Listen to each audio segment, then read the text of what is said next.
Okay, now we're on the explosive phase, phase 2, and you chose rack pulls. Now, I personally like rack pulls a lot more than regular deadlifts for back development. For overall body development, you know, you get your hips involved, your quads, glutes. A regular deadlift is a really good exercise, but we're focusing on back, so I'd much rather you see you do a rack pull. A couple things here that are key. So we don't have like a true rack here, but I'm just going to ask you guys to use your imagination and pretend there's a rack right here. So first of all, I like for people to pull about mid-shin.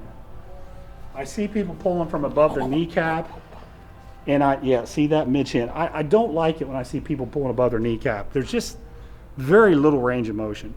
I'd rather you pull from mid-shin. Now, how do you pull as a bodybuilder? It's a little different. In powerlifting, you're just going to kind of grip it and rip it. You just get it from point A to point B. But when you're talking about lat development, this becomes different. So, straps. This is an exercise that I would use straps on your hard work sets, for sure. I prefer to go double overhand. For bodybuilding purposes, I don't particularly like the over-under. Leave that to the powerlifters. They're the expert at that. Bodybuilders, I want you to not risk tearing your bicep, and I want you to be double overhand. So what you're going to do is you're going to keep the bar in real tight, pull it right up your body. But here's the thing, before you start to pull, you kind of push the bar back into you and you flex your lats. So you're flexing your lats and you keep them tight as you pull. So you don't drive through the ground with your feet and rip it like you're trying to set a PR. You're actually creating a lot of tension in your lats. So push back, squeeze your lats, and pull up. And keep your back flat. So you don't need a massive arch. You don't need a flex spine. You don't need an extended spine either. Just keep your back flat and just pull your elbows back and flex your lats as you come up. So again, before you start to pull, you're locking your lats in and you're flexing. So boom, he's flexing. Now he's getting his elbows back and he's squeezing his lats.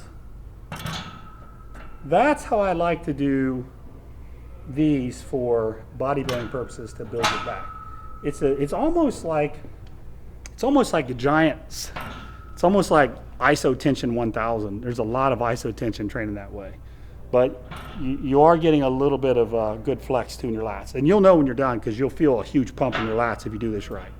Should I pause at the bottom? Should you pause at the bottom? I do like to pause. I don't like bouncing the bar off the racks. I don't like that at all. I don't particularly like the jarring on the spine. I don't think it's healthy long term. I'd rather see you pause, flex, boom. Pause, flex, boom. That's how I want your reps to look. Reps and sets on phase 2, the explosive part of your back training. So if you pick a rack pull, it's a little different. I want you to do more like sets of 5 or 6. Now, if you picked one of the other rows that we had in there, then I want your reps to be more like 8. So a couple more reps on the rows. On the rack pulls, I like to keep those in about around 5 reps is where I'm usually at. In terms of sets, usually 3 good hard sets is plenty there.